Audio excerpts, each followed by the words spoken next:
Hello friends, good morning. This is DSR with morning news. ఈరోజు వెలుగు దినపత్రికలో headlines. బోనమెత్తిన governor. ఢిల్లీలో లాల్ దర్వాజా సింహవాహిని బోనాలు షురు. అమ్మవారికి ప్రత్యేక పూజలు చేసిన గవర్నర్ జిష్ణుదేవ్ వర్మ. నేడు ఇండియా గేట్ నుంచి తెలంగాణ భవన్ వరకు ఊరేగింపు.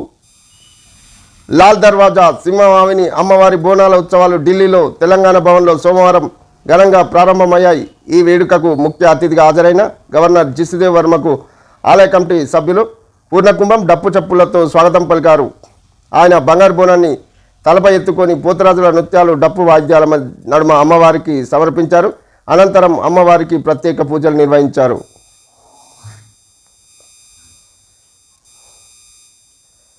పాషా మైలారంలో ఘోర ప్రమాదం, 19 మంది మృతి. సిగాచి కెమికల్ ఫ్యాక్టరీలో భారీ పేలుడు.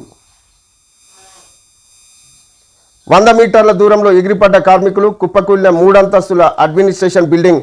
ప్రమాద సమయంలో ఫ్యాక్టరీ లోపల 150 మంది, స్పాట్లోనే 6 చికిత్స పొందుతూ 13 మంది. మృతుల్లో ప్లాంట్ వైస్ ప్రెసిడెంట్ గుహాన్.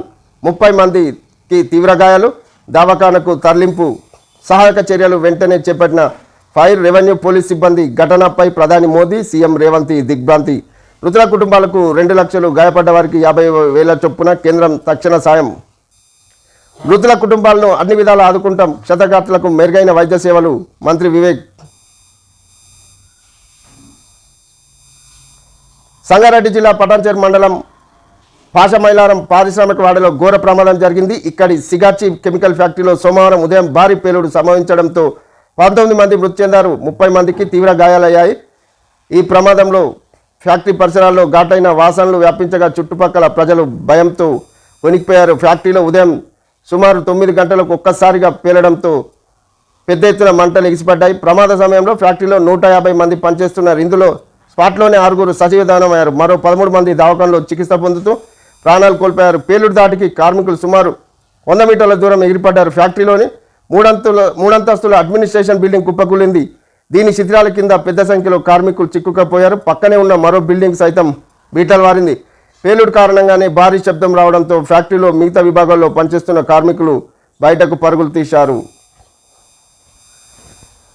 స్పాట్కు మంత్రులు గడ్డం వివేక్, దామోదర.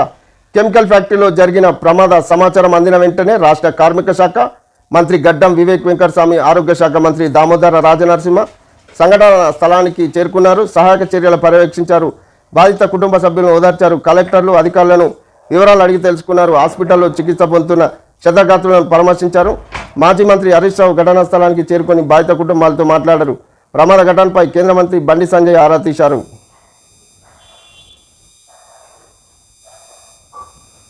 బీజేపీలో హైడ్రామా. పార్టీ ప్రెసిడెంట్ పోస్టుకు ఒక్కటే నామినేషన్. అధ్యక్షుడిగా రామచంద్రరావు. రాష్ట్రంలో పార్టీ అధికారంలోకి రావడం కొందరికి ఇష్టం లేదని కామెంట్. హైకమాండ్కు వ్యతిరేకంగా ఎవరు మాట్లాడొద్దు. బండి సంజయ్.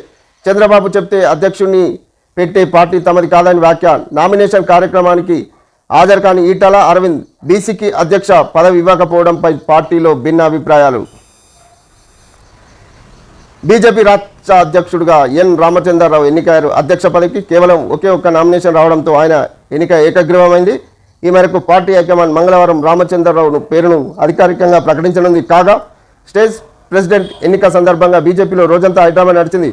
నామినేషన్ వేయనీయకుండా తనకు అడ్డంకులు సృష్టించారని ఆరోపిస్తూ ఆ party senior MLA Raja Singh BJP ప్రాథమిక సభ్యత్వానికి రాజీనామా చేశారు.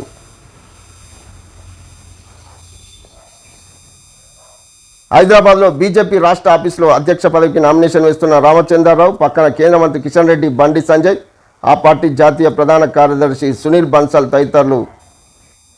మీకో దండం, మీ పార్టీకో దండం. అధ్యక్ష పదవి పోటీ చేసేందుకు వస్తే మద్దతిచ్చే వారిని బెదిరించిండు రాజాసింగ్. రాష్ట్రంలో బీజేపీ రావద్దనే వాళ్ళే ఎక్కువయ్యారని ఆరోపణ.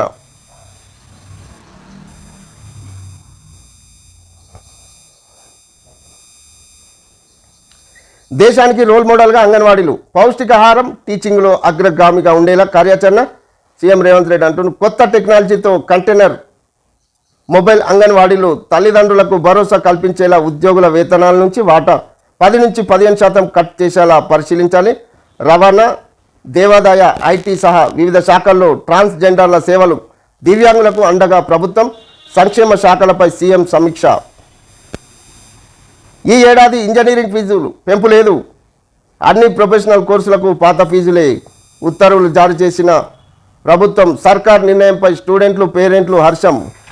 ప్రొఫెషనల్ కోర్సుల ఫీజుల విషయంలో రాష్ట్ర ప్రభుత్వం కీలక నిర్ణయం తీసుకుంది. 2025-26 విద్యా సంవత్సరానికి ఇంజనీరింగ్ సహా అన్ని ప్రొఫెషనల్ కోర్సులకు గతంలో ఉన్న ఫీజుల్ని కొనసాగించాలని నిర్ణయించింది.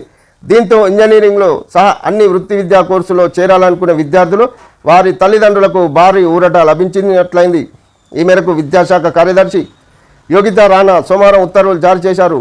22-25 విద్యా సంవత్సరం బ్లాక్ పీరియడ్కు ఖరారు చేసిన ఫీజుల్ని ఈ సంవత్సరం కూడా కొనసాగిస్తామని ఉత్తర్వులో పేర్కొన్నారు. రాష్ట్రంలో BTech, BE, MTech, ME, BArch, MArch, B pharmacy, M pharmacy, pharma D, pharma D, PB వీళ్ళు వర్తిస్తాయని 3 ఏళ్ల కింద వివిధ ప్రొఫెషనల్ కోర్సులకు 2022-25 బ్లాక్ పీరియడ్ ఫీజులు నిర్ణయించగా 24-25తో ఈ గడువు ముగుస్తుండడంతో దీంతో 25-28 విద్యా సంవత్సరాల కోసం Telangana administration and fee regulatory committee TFRC ఫీజులు ప్రతిపాదిస్తూ ప్రభుత్వానికి పంపింది. అయితే ఫీజులు అసమగ్రంగా నిర్ణయించారని, సమగ్ర అధ్యయనం తర్వాతే ఫీజులు ప్రతిపాదించాలని TFRCని సీఎం రేవంత్ రెడ్డి ఆదేశించారు. దీంతో AICTE నిబంధనలు అమలు, కాలేజీల్లో వసతుల ఆధారంగానే ఫీజులు నిర్ణయించాలని సూచించారు. కాగా రాష్ట్ర సర్కార్ తీసుకున్న నిర్ణయంపై పేరెంట్స్, విద్యార్థులు హర్షం వ్యక్తం చేస్తున్నారు. బనకచెర్లకు బ్రేక్. పోలవరం బనకచెర్ల లింకుకు అనుమతులు ఇవ్వలేమన్న కేంద్రం. ఏపీ ప్రతిపాదనను తిప్పి పంపిన పర్యావరణ శాఖ. వరద జలాల మీద మరోసారి స్టడీ చేయాలి. అంతర్రాష్ట్ర వివాదాలపై CWCతో చర్చించాలని సూచన. ఫలించిన తెలంగాణ సర్కార్ పోరాటం. వరుస ఫిర్యాదులతో వెనక్కి తగ్గిన కేంద్రం. పర్యావరణానికి నష్టం. ప్రాజెక్టుతో పర్యావరణానికి నష్టమని కేంద్రం స్పష్టం చేసింది. నీటిని తీసుకెళ్లే మార్గాల్లో tiger reserve, Nallamala forest range ఉందని గుట్టని తొలగిస్తే ఇటు పర్యావరణానికి, అటు జీవ వైవిధ్యానికి నష్టం జరుగుతుందని పేర్కొంది. టైగర్ రిజర్వ్ జోన్ దాటాక 19.50 కిలోమీటర్ టన్నెల్ పరిశీలించవచ్చునని సూచించింది. కానీ మిగులు జలాల లభ్యత, అంతర్రాష్ట్ర వివాదాల నేపథ్యంలో ఇప్పుడు ప్రాజెక్టుకు అనుమతులు ఇచ్చే పరిస్థితి లేదని తేల్చి చెప్పింది.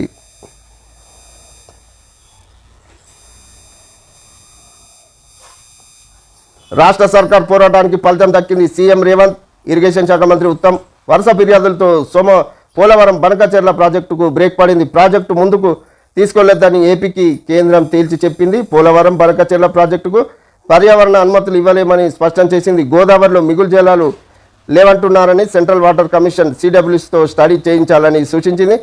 ఈ నెల 15న నిర్వహించిన 33వ expert approval committee meeting minutes సోమవారం కేంద్రం పర్యావరణ శాఖ విడుదల చేసింది.